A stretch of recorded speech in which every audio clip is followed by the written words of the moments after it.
Bismillahirrahmanirrahim. Assalamualaikum warahmatullahi wabarakatuh.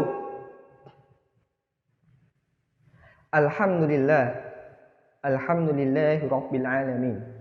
Wa bihi nasta'inu ala umurid dunya waddin. Wassalatu wassalamu ala asrafil anbiya'i wa mursalin sayyidina wa maulana Muhammadin wa ala alihi wa sahbihi ajma'in. Amma ba'd. Dewan juri yang saya takdimi dan para hadirin rahimakumullah. Sungguh tiada kata yang paling indah, tiada kalimat yang paling sempurna selain pujian syukur kepada Allah Subhanahu wa taala, Sang Maha Rahman yang kasih dan sayangnya tiada tandingan.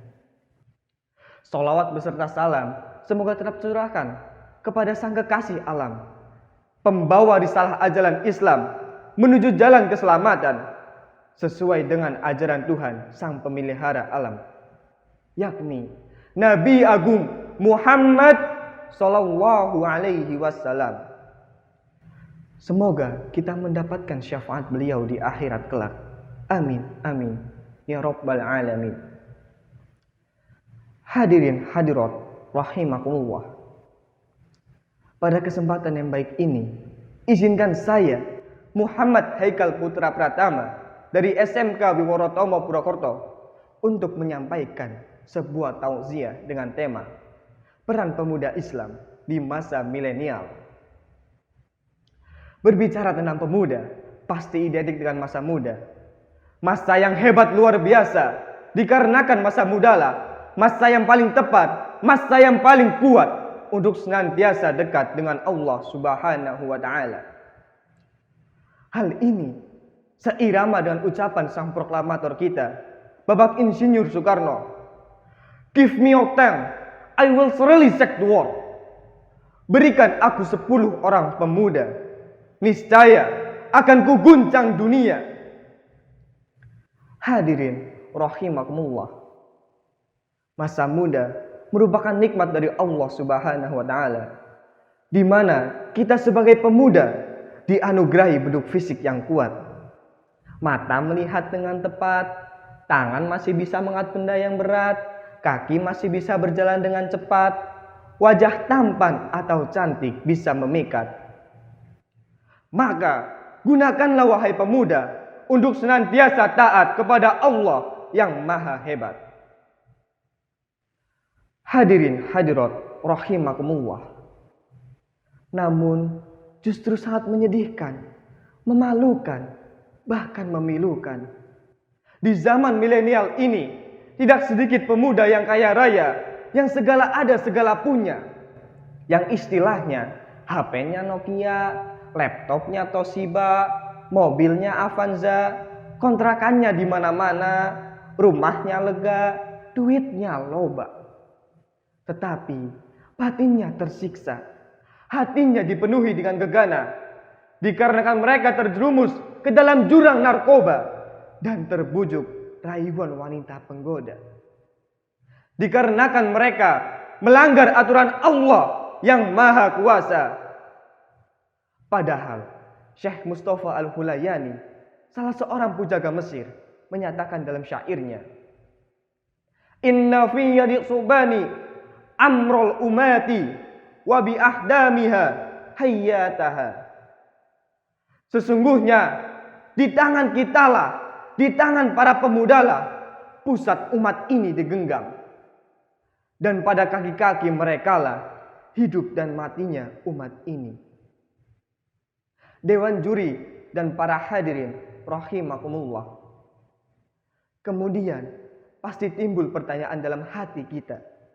Bagaimana kita sebagai pemuda yang merupakan harapan bangsa, juga harapan mertua, dalam menghadapi dampak negatif di era globalisasi di zaman milenial ini, supaya kita terhindar dari narkoba dan lain sebagainya? Jawabannya, Imam Syahid Al-Qutb dalam kitabnya At-As-Sayyaratul fil Islam memberikan solusi kepada kita, yaitu dengan cara tarbiyatul fardiyah. Kita sebagai pemuda untuk senantiasa semangat belajar ilmu pengetahuan umum. Sebagaimana Rasul bersabda, "Thalabul ilmi faridatun ala kulli muslimin wa muslimah." Sesungguhnya menuntut ilmu itu wajib bagi setiap muslim dan muslimah. Dewan juri yang saya ta'zimi dan hadirin hadirat rahimakumullah. Oleh karena itu, marilah kita sebagai pemuda untuk senantiasa semangat belajar ilmu pengetahuan umum disertai mendalami ilmu pengetahuan agama. Sehingga kita menjadi pemuda yang beriman, berilmu dan bertakwa yang akan membuat bangsa dan negara kita berjaya di zaman milenial ini. Sesuai dengan firman Allah Subhanahu wa taala dalam Al-Qur'an surat Al-Mujadilah ayat 11. A'udzu billahi minasy syaithanir rajim. Bismillahirrahmanirrahim. Yarfa'illahu alladhina amanu minkum walladzina utul ilma darajat. Shadaqallahul azim. Yang artinya, Allah akan meninggikan derajat orang-orang yang beriman dan orang-orang yang berilmu di antara kamu beberapa derajat. Dewan juri yang saya ta'zimi dan hadirin hadirat rahimakumullah. Semoga kita menjadi pemuda yang merupakan harapan bangsa dan agama, yang beriman, berilmu dan bertakwa, yang akan membuat bangsa dan negara kita berjaya, disertai akhlakul karimah, jauh dari narkoba dan dekat dengan rahmat Allah yang Maha Kuasa, sehingga kita hidup bahagia di dunia, terlebih di akhirat kelak. Amin ya Allah ya Rabbal Alamin. Demikian materi yang dapat saya sampaikan. Terima kasih atas segala perhatian. Mohon maaf apabila ada salah kata dan perbuatan. Akhir kata, hidup sendirian tanpa kekasih. Cukup sekian, terima kasih. Wassalamualaikum warahmatullahi wabarakatuh.